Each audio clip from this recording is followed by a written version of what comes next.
Meu nome é Suelen, meu apelido é Sub. Eu tenho 32 anos, nasci em Vitória da Conquista, Bahia. Moro aqui em São Paulo desde 2015.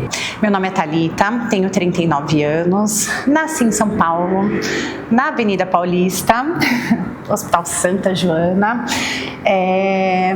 Há 39 anos estou em São Paulo. O meu nome é Monique da Silva, mas o meu nome artístico é Monique Dru, que veio aí de um apelido do colégio. Eu hoje tenho 28 anos, nascida e criada no Rio de Janeiro, perto de uma comunidade lá da Penha, e eu vivo por lá. Meu nome é Graziela, mas todo mundo me chama de Grazi. Eu tenho 45 anos, eu nasci e cresci em Florianópolis, lá em Santa Catarina.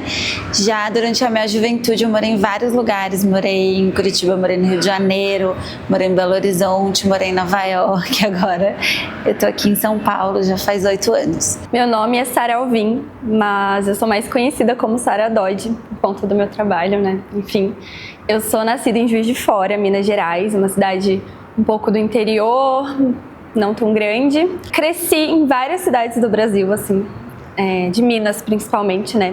Viajava bastante. E atualmente eu moro em Juiz de Fora, mas estou no meu processo para sair de lá e conhecer outros lugares, morar em outros lugares, talvez aqui em São Paulo. Meu nome é Carolina, eu tenho 31 anos, sou carioca, nasci no Rio, quer dizer, sou carioca, então nasci no Rio. Nasci no Rio e moro no Rio. A minha infância foi Eu fui uma criança muito tranquila, não dei trabalho nenhum para os meus pais, assim, eu era super quieta, muito caseira, gostava de brincadeiras em casa, assim.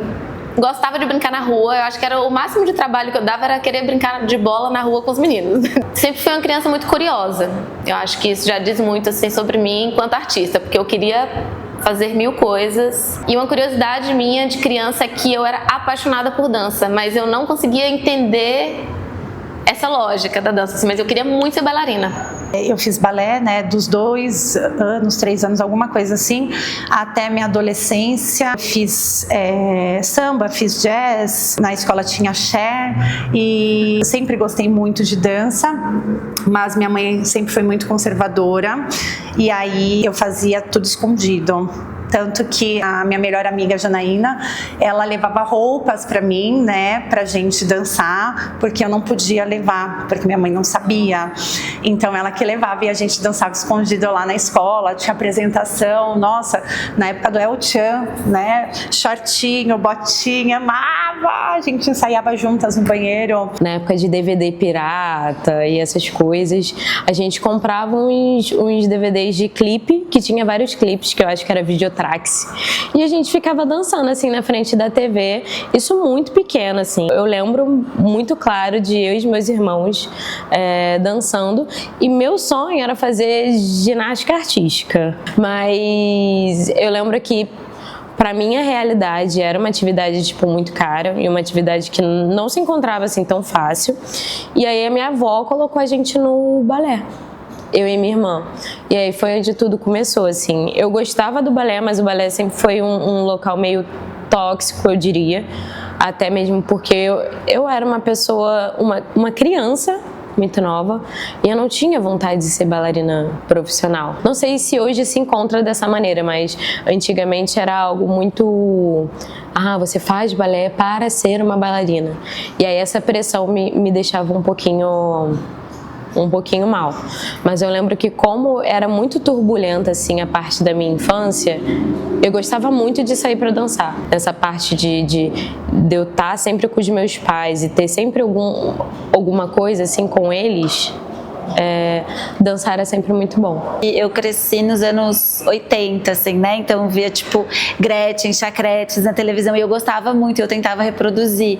E aí teve uma vez que cortaram o meu cabelo, fizeram um corte meio errado e teve que cortar curtinho, eu sempre tive cabelo comprido. E aí eu botava fralda de pano na cabeça e ficava andando pela casa jogando cabelo e fazendo show com microfone de escova de cabelo. Eu me lembro que o meu primeiro disco que eu ganhei foi da Gretchen, foi um disco música da Gretchen, porque eu amava a Gretchen, eu queria muito ser a Gretchen, dançar igual a Gretchen. E eu tinha uma amiguinha que perguntou assim, mas meu Deus, como é que você pode ter esse disco? A tua mãe não acha ruim que teu pai vai olhar esse disco? Eu lembro de perguntar pra minha mãe qual era o problema, e minha mãe falou, isso não é problema de criança. Então acho que eu tive muito esse incentivo na minha infância a brincar, e eu sempre gostei de performar, eu fazia show, eu tenho muitos primos e primas, e na casa da minha avó a gente fazia espetáculos, fazia shows, e eu gostava muito disso, gostava muito sempre assim, de brincar, ia brincar de escolinha, eu queria ser a professora, eu sempre queria estar num lugar de destaque ali. Eu tive a sorte de ter contato com a dança, né? Nem sempre as pessoas procuram atividade ou colocam crianças para poder fazer atividade, a não ser que uma pessoa da família já tenha feito alguma coisa desse tipo. E a minha avó era cantora. Ela trabalhava em casa de família, né, desde muito nova, porque assim, a história da minha avó é de trabalhar desde os 13 anos, né, para conseguir levar, tipo, comida para dentro de casa, enquanto a mãe dela também, né, trabalhava. Então assim, ela trabalhava desde muito nova e ela cantava em bares. Então ela sempre veio dessa parte um pouquinho artística. Então ela desde pequena tem que procurar alguma atividade para poder fazer. Então ela sempre colocou alguma coisa pra gente ocupar a cabeça. E eu agradeço muito a ela hoje. Eu lembro que a minha avó teve que fazer uma bonequinha pra mim, teve que fazer um figurino, a minha avó fazia roupinha pra boneca e tal, ela era super prendada, e aí ela fez uma roupinha da boneca igual a minha roupinha de balé, porque eu não queria dançar sozinha, pra eu dançar com a minha boneca.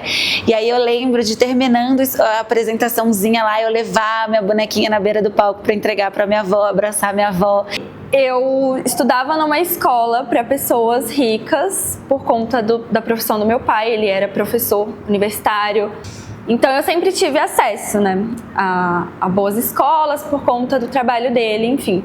Só que eu não me identificava muito com a realidade das pessoas que estavam lá, porque eu nunca tive dinheiro, entendeu? A gente sempre foi uma questão. E aí, quando eu fiz uns amigos fora desse ambiente escolar, assim, eu conheci a dança e a gente treinava hip hop, breakdance na praça.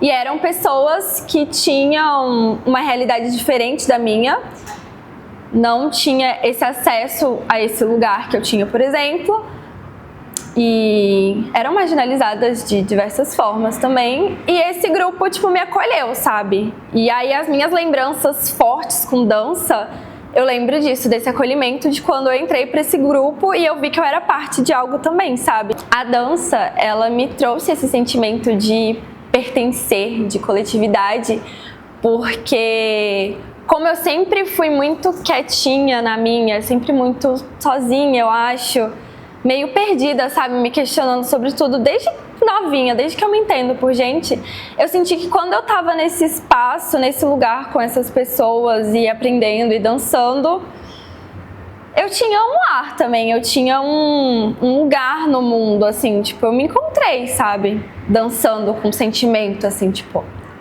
Eu fiz dança desde bem novinha, porque minha mãe me botou no balé. Ela queria muito que a gente fizesse balé, né? Tanto eu quanto a minha irmã, Roberta. E então eu lembro de dançar desde cedo, de sempre participar esses eventos na escola que tinham dança também. Eu sempre gostei muito de ler também, desde muito novinha. Ler, eu lembro de escrever, eu tinha um diário. E acho que eu sempre gostei de me movimentar. Meu pai me ensinou a andar de bicicleta também muito cedo, aí eu andava de bicicleta. Aí eu lembro que uma época o meu irmão, o João, ele tinha um skate. Aí a gente tentava andar de skate, patinete, me ralava toda.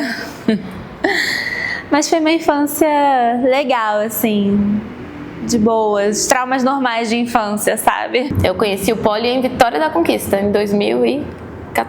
Tinha um banner de uma outra aula de polidense, assim, eu nunca nem tinha escutado falar de polidense como aula, né? Eu conhecia o polidense enquanto dança, mas assim, nunca tinha visto um estúdio que desse aula.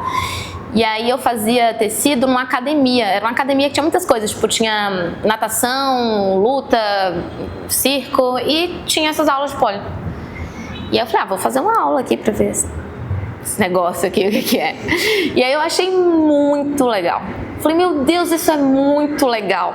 É muito desafiador. E eu já tinha o desafio do tecido, que, assim, era um desafio acrobático também naquele momento. Só que é isso, a minha primeira aula foi extremamente acrobática, assim, era para aprender a tentar subir na barra e tal, mas eu achei super desafiador, achei muito legal. Só que acabou que eu não fiz mais. Achei muito legal e não voltei. E aí me surgiu uma outra curiosidade, na verdade, porque uma conhecida da época que fez essa aula comigo, ela falou assim, olha, eu descobri que tem uma outra professora de poli na cidade, que ela dá aula em casa. Ela é uma italiana que se mudou pra cá e ela fazia poli lá na Itália e agora ela tá dando aula, vamos ver? Aí eu falei, nossa, se eu gostei tanto daquela aula, vamos lá ver qual era. Lisa, o nome, eu não lembro sobre o nome dela, mas o nome dela era Lisa. E aí quando eu cheguei na casa dessa professora Lisa, tinham 3 barras. E eu falei, nossa, é totalmente diferente, a barra gira. Aí eu fiquei mais. Aí eu vi que era diferente também, continuei achando interessante, e aí eu fiz aulas com ela e foi assim que eu conheci o poli. Quando eu completei 31 anos, mais ou menos, a minha melhor amiga de infância, Marília, ela fazia poli. Eu comentei com ela, putz, já fiz tudo na natação, não tem nada mais, assim, de novo para aprender e tal. Ela, por que você não dá aula de natação? Eu falei, não, porque, né, tem que ser professor de educação física e tal, e também não quero dar aula de natação. Ela, vamos pro poli comigo. Eu falei, poli?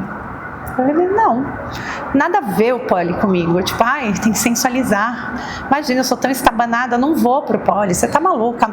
Ela, Thalita, nada a ver, é força, você gosta de fazer força, tal, né, vamos pro poli, vamos experimentar, tenho certeza que você vai gostar. Aí eu fui meio assim, sabe, tipo, não é pra mim? Eu fui meio contrariada, mas foi porque ela consegue me convencer sempre de tudo.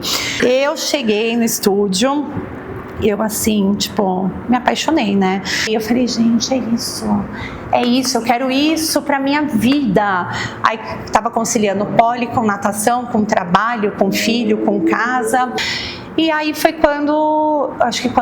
com 33 eu parei de nadar. Aí fiquei só no poli. Quando eu entrei no poli, eu ainda assim continuei fazendo poli como esporte. Porque lá na academia onde eu trabalhava, né, academia de dança, era academia de poliesporte, então não tinha dança. Quando a gente foi para lá para poder fazer o poli, que começou a ter uma novidade, eu não sei se foi por causa de uma novela, alguma coisa assim, que começaram a levar o poli para alguns estúdios. E aí a minha irmã me chamou para poder conhecer esse estúdio. Ela falou assim, quero muito experimentar, porque apareceu aqui no estúdio onde eu trabalho. Não tô querendo fazer a aula sozinha, vai comigo. Eu não sei nem o que é isso, mas eu fui. Poli entrou na minha vida como dança, não entrou assim, tipo, como fazer força, coisa que as pessoas chamam de esportivo, né? E aí eu comecei a entender, pra mim, o poli, a dança sempre foram mais um jeito de me comunicar. Eu tenho uma ânsia muito grande de me comunicar. E aí eu acho que eu tava buscando outras ferramentas, e aí eu acho que a dança deu arrebatou isso na minha vida, assim, eu consegui me comunicar de um jeito que eu nunca tinha encontrado antes. Hoje em dia eu acho assim que eu falo muito mais de mim, das coisas que eu acredito e do mundo que eu quero viver dançando do que eu fazia quando eu já fiz stand-up, né? Então eu escrevia meus próprios textos, fazia uns stand-up super militudos, mas eu acho que nem assim eu conseguia comunicar tanto quanto eu consigo com a dança e com o poli especificamente, assim, a dança no poli. Eu conheci o polidense quando eu tinha uns 19 anos de idade. Eu acho que foi através do Instagram, assim, que eu comecei a seguir umas pessoas da cidade que eu tava morando, né, Juiz de Fora, eu tinha voltado. Vi que essa pessoa praticava e eu achava maravilhoso, assim, eu achava lindo. Eu sempre gostei de dança, assim, então, tipo, dança sensual e tal, eu já tinha visto, eu já tinha tido contato, era algo que me interessava muito. Só que o polidense em si, na barra ali, eu não tinha conhecido ainda, tipo, alguém que praticasse, assim, alguma coisa. E eu me apaixonei muito, assim, tipo, de cara, assim, desde a primeira aula, tipo, já biscoitei no espelho, assim, postei. E aquilo começou a ganhar muito espaço na minha vida, assim. E eu fui voltar pra dança quando eu conheci o polidense, com 19 anos. Enquanto aluna, eu entrei no poli buscando uma atividade física no início, né? Então, eu quero movimentar meu corpo, não quero fazer academia agora, ou até fazer academia, mas queria buscar uma outra coisa. Mas eu acho que a dança já estava ali me chamando.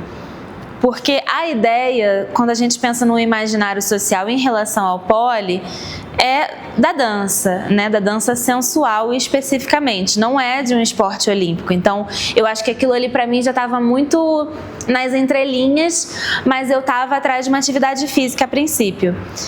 Mas depois de um tempo, eu comecei a me conectar muito com essa parte sensual, a buscar mais, né, essa parte da dança, tanto que eu voltei pro balé nessa época, né? Voltei pro balé e para outras danças. Então eu acho que eu já estava indo nesse caminho.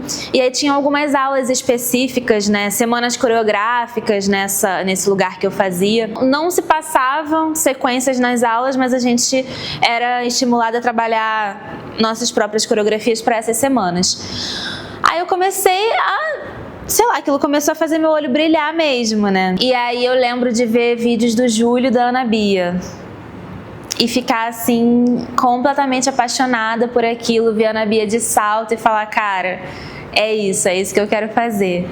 E aí eu fui atrás deles, eu falei, não, eu vou dar um jeito de fazer. E eu acho que eu comecei a fazer aula com eles em 2014. E aí realmente eu vi que era aquilo que eu queria. Minha relação com todas as coisas que eu fiz artísticas, assim, tinha um envolvimento emocional muito grande, assim. E no poli eu fiquei acho que 3 meses estudando com essa professora Lisa, que foi a primeira professora que eu tive, e ela falou, vamos fazer uma passagem de nível. A passagem de nível na época era você conseguir realizar os movimentos que ela ia ler pra você na hora, tipo assim, faz um back hook, aí você vai e faz, aí deu certo, então tudo bem, faz um front hook e por aí vai. E aí eu lembro que eu também nesse dia falei, vou escolher uma música e vou dançar enquanto eu mostro os movimentos. E eu lembro que ficou todo mundo assim, ela tá dançando e tal. Eu escolhi músicas muito sensuais pra dançar, assim, e é isso, tudo isso sem uma maturidade, porque hoje eu analiso as minhas escolhas, eu falo, nossa, tinha coisa aí, sabe? Tinha um interesse, né? Uma subjetividade ali que conscientemente naquele momento eu não entendia, assim. Eu lembro que eu brincava com as ondulações porque eu já tinha isso da dança do ventre, que é uma dança sensual, né? Então, por que será? Que de alguma maneira eu me identifiquei tanto também. Eu lembro que quando eu dançava a dança do ventre, os burburinhos da dança do ventre eram muito parecidos com o que a gente tem no poli, assim, sabe? De que era uma dança erótica e que por essa razão, nossa, vai apresentar assim, sabe? E eu tinha um namorado na época e eu fiz uma apresentação na escola que foi um caos. Porque ele ficou desesperado, porque eu ia apresentar a dança do ventre, eu não ia sustentar hoje ser o meu marido nem o meu namorado, definitivamente. Não ia me aguentar enquanto polidancer. Eu acabei chegando numa aula na época chamava Polly Hills. Aí levei meu saltinho, meio desconfiada, né, com um short mais compridinho e, né, meio envergonhada, desajeitada, que sono. E aí falei, nossa, é legal isso, né? E comecei a fazer aula, mas assim, nunca me vi sensual, nunca me achei sensual.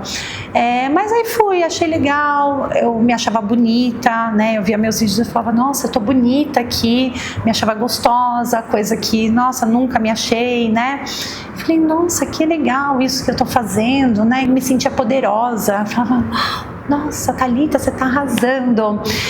E aí fui, até que eu mergulhei nesse mundo, né? E comecei a fazer só aula de sensual mesmo, com esse foco. E aí as roupas foram diminuindo, eu fui me aceitando mais, fui achando legal, fui achando interessante. Toda mulher que procura o polidense procura a sensualidade, que tá lá escondidinha. Toda mulher. Eu vim fazer poli, mas é porque eu não gosto de academia. Tanta coisa pra você fazer, justo poli, tá aquilo bem oculto, né? Mas a gente tem medo de assumir aquilo, porque eu também tinha medo de assumir. Tipo, quando a Marília falou, vamos fazer poli, a primeira coisa que eu falei pra ela, eu me lembro até hoje, isso tem 8 anos, Deus me livre, nada a ver comigo, esse negócio de ficar sendo sensual, não quero. Eu falo por mim mesmo, isso estava muito oculto, né? Eu não me achava sensual, me achava desengonçada, enfim. E imagina, não tenho sensualidade nenhuma, não quero descobrir isso. E é mágico quando você descobre. Você fala, não, eu tenho um negocinho ali, eu tenho um ziriguidum legal. E toda mulher que procura o poli procura se descobrir. Toda mulher que procura o poli quer se enxergar melhor. Acho que eu sempre fui meio sensual. É muito doido, mas é porque eu sempre fui de dançar e eu acho que é meio que natural, sabe?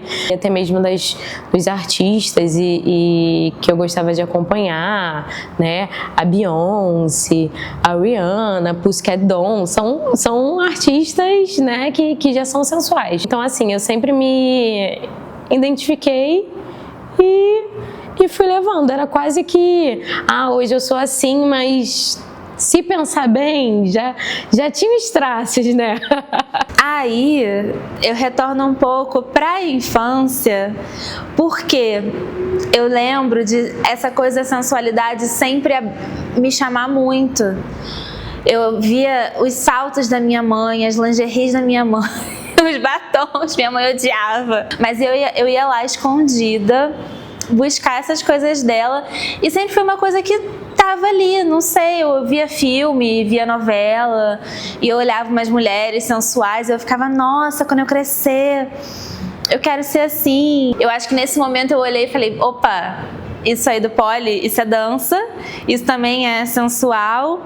Aí tem a coisa do salto, né, tem essa coisa de você usar menos roupa e usar lingerie. Aí eu acho que tudo encaixou ali pra mim. Tem uma série que eu assistia que um dos personagens, ele é alcoólatra. E aí ele começava a falar sobre a relação dele com o álcool. E aí ele dizia que a primeira vez que ele tinha bebido era como se tivesse explodido glitter dentro dele. Aí eu tava assistindo essa série, aí eu fiquei assim, meu Deus, é a minha obsessão polidense, pronto, tô ferrada.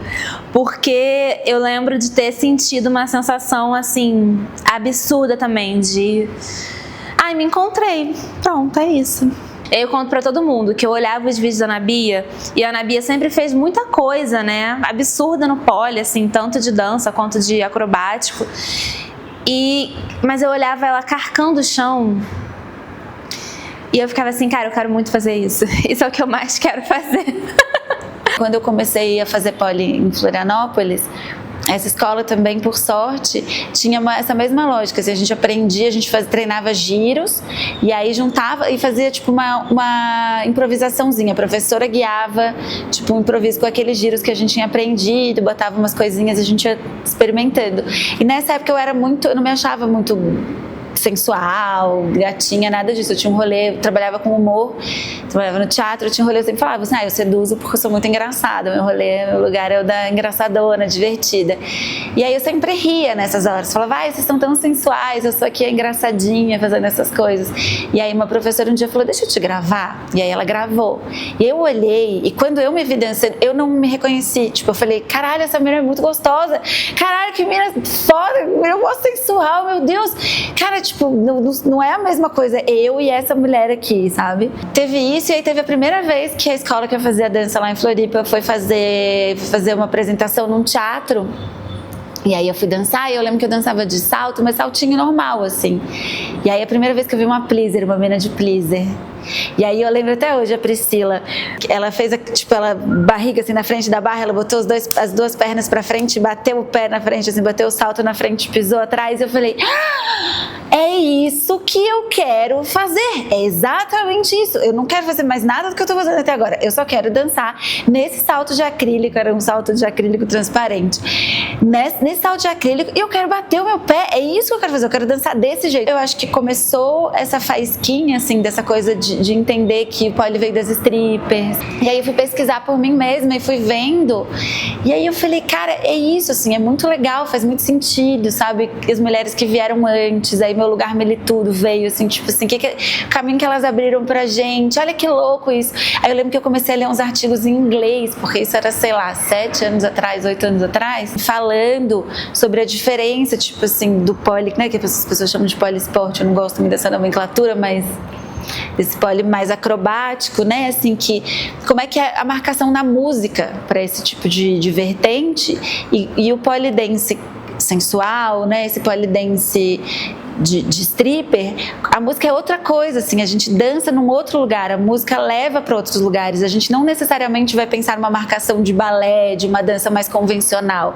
Tem muito a ver com a emoção, tem a ver com a emoção que desperta na plateia, tem a ver, tipo, com a troca que você tem com quem tá assistindo. E aí, cada vez que eu fazia, que tô falando, tô me arrepiando, assim, eu me lembro de cada vez, assim, que eu botava a primeira pleaser que eu comprei e pesquisar de onde vinha isso e ver as pessoas dançando, e cada vez que eu via uma mulher dançando assim, acho que tem uma coisa que hoje em dia eu consigo dar nome, que na época eu nem conseguia, assim, que é uma coisa de, a gente não tá mais num lugar de objeto, a gente não tá mais a gente escolhe como o nosso corpo vai ser desejado, a gente escolhe como o nosso corpo vai ser colocado e a gente celebra o nosso desejo junto. Tem essas coisas que falavam assim, tipo, põe um tipo de decote X, o cabelo, não sei o que, um batom vermelho, assim você vai ser desejada, e é assim o clichê de uma mulher sensual. Não, porque eu tô criando o que é a minha mulher sensual, de acordo com o meu desejo, como eu quero mostrar. E aí, cara, não tem nada mais, aí eu tava muito numa fase assim feministona, pra mim não tinha nada mais feminista do que isso, assim, sabe? De eu colocar esse lugar assim, me apropriar do meu corpo. Eu acho que me expressar através do meu corpo é o que me mantém viva, sabe? Porque é isso que eu sou, é isso que eu sei fazer, assim, não num lugar de me limitar, mas no lugar de tipo, eu amo fazer isso, eu sou boa nisso, eu gosto de me expressar assim, eu sinto um conforto. Só que é isso, eu acho que as questões que me fazem me questionar e me questionar a minha imagem, ela acaba vindo, sim, de outras pessoas, do olhar do outro. E como eu geralmente, dançando sensual, dançando num lugar de tipo assim, de poder, assim, de tipo dominar situações e querer mexer com o desejo das pessoas, isso mexe comigo também, entendeu? De certa forma, porque é isso.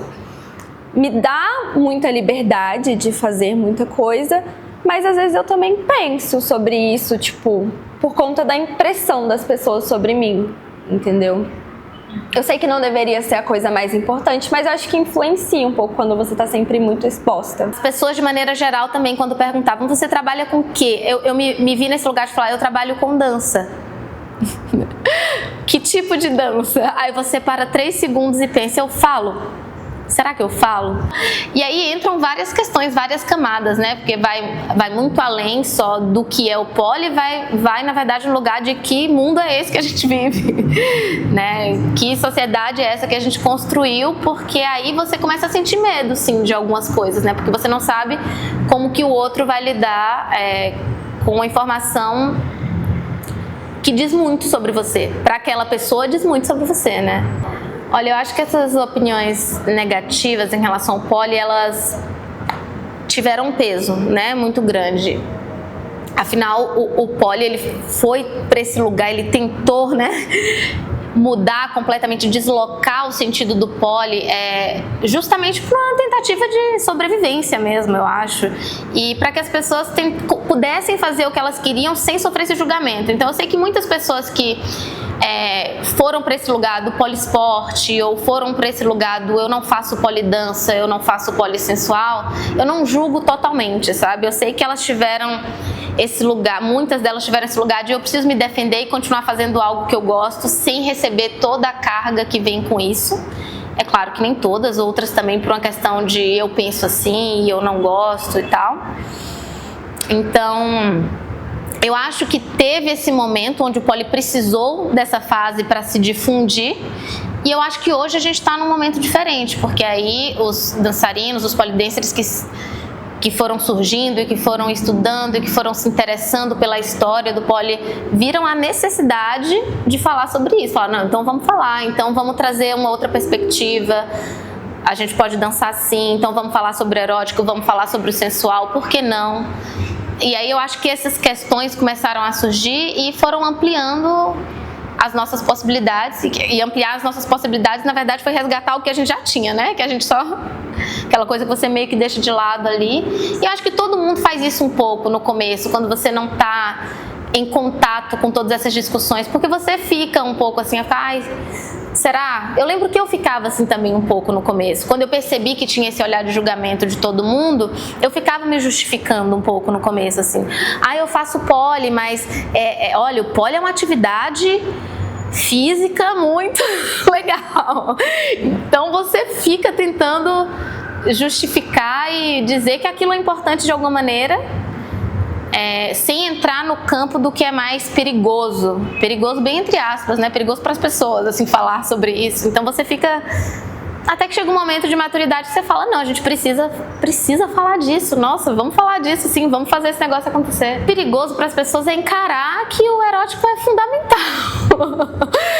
É muito difícil para as pessoas lidarem com o que é sexual. Não vou nem falar sensual, é o que é sexual. E assim...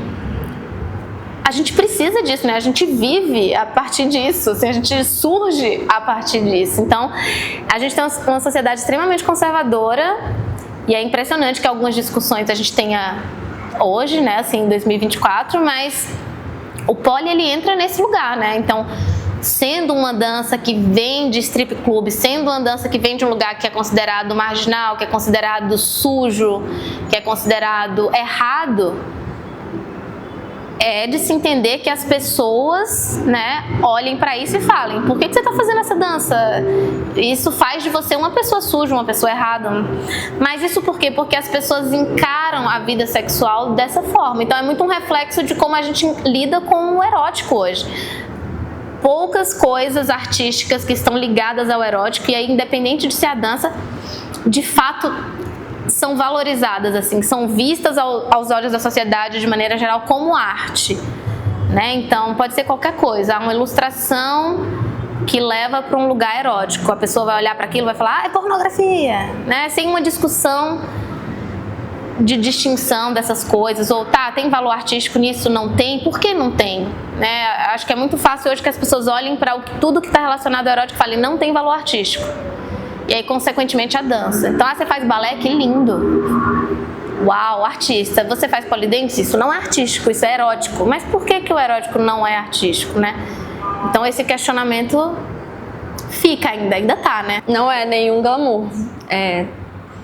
Trabalhar com arte, trabalhar com dança, trabalhar em cima de uma luz bonita, não quer dizer que é aquele palco o tempo todo da minha vida. Eu não tô numa luz bonita o tempo todo e produzida e...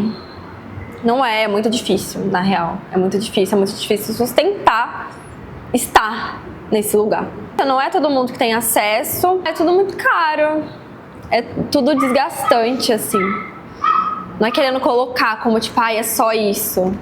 Mas é desgastante, é cansativo, são noites que você não dorme, que você trabalha a noite inteira, as pessoas veem um recortezinho ali, ó, uma foto que você tá linda, que você dançou e você foi incrível, mas não conseguem ver que por trás daquele momento de iluminação tem muito trabalho. Às vezes a gente tá em cima do palco com dor, machucado, tentando não pensar, porque faz parte quando a gente subir acabar deixando as coisas, mas a gente não consegue deixar tudo de lado o tempo todo, assim. Às vezes a gente pensa, caralho, eu não tenho dinheiro, eu não tenho estabilidade, eu tô passando por uma crise, eu tô com a minha autoestima no lixo, eu não tô me sentindo bem com o meu corpo, com a minha mente, eu preciso entregar uma performance maravilhosa.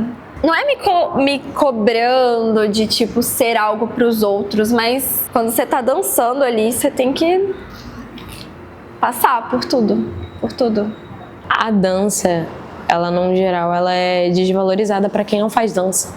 E para quem, às vezes, não é do meio da arte. Então, acho que o pessoal acha que tudo é muito fácil. E o poli, ele é caro. Para você fazer uma aula de poli é caro, para você fazer um curso de poli é caro, para você comprar uma roupa de poli é caro, um salto de poli é caro. Olha, são muitas dificuldades sendo professora de poli hoje, eu não sei nem por onde começar. Mas assim, uma delas é justamente estar lidando com algo que é erótico e me dando conta de que as pessoas, elas não lidam com isso, não enxergam isso como arte. Então fica muito difícil de eu mostrar para as pessoas qual é o valor do meu trabalho. O valor, tanto o valor subjetivo quanto o valor real, assim, que vai pagar as minhas contas. Então, essa parte é muito difícil, fazer as pessoas olharem para o que eu faço como um trabalho interessante, um trabalho importante, um trabalho legal, um trabalho válido, um trabalho que tem valor em vários aspectos, né? Tendo essa dificuldade de fazer com que as pessoas enxerguem o que eu faço como algo artístico, fica difícil que elas me valorizem enquanto profissional e que paguem o valor que esse trabalho merece também. Então é uma outra dificuldade aí, já vai para o lugar financeiro. Então é difícil trabalhar com arte de maneira geral, é difícil ser performer, é difícil ser dançarino de vários estilos, e com o poly isso dá uma coisinha a mais ainda de dificuldade, porque é esse lugar do erótico. Então, poucos lugares vão te chamar para performar, porque depende muito do que esse lugar quer apresentar. Poucas pessoas vão pagar um cachê adequado, porque elas vão falar, mas é só segurar lá na barra e dançar. As pessoas não sabem a dificuldade que é fazer o que a gente faz, ou o que isso exige do corpo. Então, acho que lidar com a mente fechada das pessoas, lidar com essa dificuldade que as pessoas têm de encarar tudo que é erótico na vida delas, e lidar com a dificuldade das pessoas de pagarem artistas, essas duas coisas juntas se tornam assim uma grande dificuldade para trabalhar com polidense hoje. Aí na rede social que começa o caos, né? Porque aí é bem pesado. Em todos esses anos, assim, muitos comentários, né, de homens, aí dos mais variados. Hoje em dia, alguns eu até acho graça, mas já tiveram casos que eu me senti bem violada, que eu achei bem violento. Tipo, uma vez que o cara fez... Eu postei uma foto, né, com uma calcinha que eu uso pra dançar, um top no espelho, e aí o cara fez uma montagem comigo pelada. E aí eu fui e falei, cara, eu tô indo na delegacia, já contatei meu advogado, você espera aí que você vai receber na sua casa. Aí a pessoa já volta, né, já fica desesperada, ah não, foi uma brincadeira, que não sei o quê. Mas na internet eu sinto que é bem mais pesado. E principalmente dos homens, mas às vezes vem de mulheres também, uma coisa um pouco mais agressiva, do tipo, aí depois reclama que é assediada, mas por que essa roupa é tão curta, por que esse salto é tão alto? Então, as pessoas, né, nessa barreira da internet, elas se sentem muito mais à vontade para falar todas as merdas que elas, né, pensam. Então, como, né, o Instagram e as redes sociais no geral sempre foram uma maneira de eu mostrar meu trabalho, e é isso, eu nunca fechei, né, então sempre tiveram muitos comentários nesse sentido, né, muitas mensagens. Já recebi foto de coisas não solicitadas, já recebi de profissional que trabalhava comigo, já recebi todo tipo de coisa. Já recebi de caras com que eu tive uma troca, tipo, fiquei umas 2 vezes, sei lá, se sentiram no direito de ver, tipo, um story meu e responder, tipo, tô aqui me masturbando pensando em você, tipo, mano, onde que a conversa chegou nesse lugar? Eu lembro que tinha uma coisa também que me deixava muito magoada e muito ofendida, que era, tipo, o cara que fica respondendo os stories e mandando mensagem e você nunca responde, e ele nunca para de mandar. E ele nunca para, e se você responde, tipo assim, cara, não estou interessada, ele ainda vai falar, tipo assim, calma, eu tô só te elogiando. E aí eu lembro que um dia eu elaborei isso, assim, pra mim é uma invasão, é uma violência isso, porque eu não sou considerada nessa troca. É um desejo de imposição do que a pessoa quer. Eu não sou considerada, eu não importo. O meu não importa. E aí vai pra lugares muito violentos, assim, tipo assim, não, você tá exagerando, isso vai virar outras coisas, uma violência sexual, talvez, sabe? Talvez, porque, tipo, meu desejo não está sendo levado em consideração. Eu, enquanto ser humano, não estou sendo levado em consideração. Com a sociedade que a gente vive, as pessoas com a cabeça que elas têm, elas vão ali e elas destilam ódio com aquilo que elas não conseguem aceitar e lidar, né? Então já recebi vários tipos de mensagem, desde assédio a comentários sobre o meu corpo, comentários de comportamento também, de inadequação de comportamento. Então, não deveria estar, por que tão pouca roupa? Ou você ficaria mais sensual de cabelo grande? Ou, ai, você faria uma performance na minha casa? Hoje o meu perfil é um pouquinho maior, né? Até mesmo pelo fato de eu ser profissional. Então, você às vezes recebe coisas indesejadas, assim. Só que, Monique, como você lida com isso? Eu não lido. Eu simplesmente ignoro o que de fato não precisa fazer parte, sabe? Da minha vida ali na rede social. Então eu foco em o que é interessante das pessoas que chegam interessadas em fazer a aula e que de fato elogiam e que dão força. Mas eu recebo mensagem todo dia de assédio. Então se eu for entrar ali nas minhas solicitações, sempre vai ter gente falando alguma coisa. Ou nos comentários dos vídeos. Mas não é algo que eu deixo me afetar, sabe? Porque eu escolho não lidar com isso. Eu recebo, sim, algumas cantadas femininas, mas a mulher chega diferente. Como você recebe elogios totalmente diferentes, femininos, você às vezes nem malda dessa forma. E qualquer coisa que homem fale, gente... Pode falar pode ser respeitoso, eu fico, guarda pra você.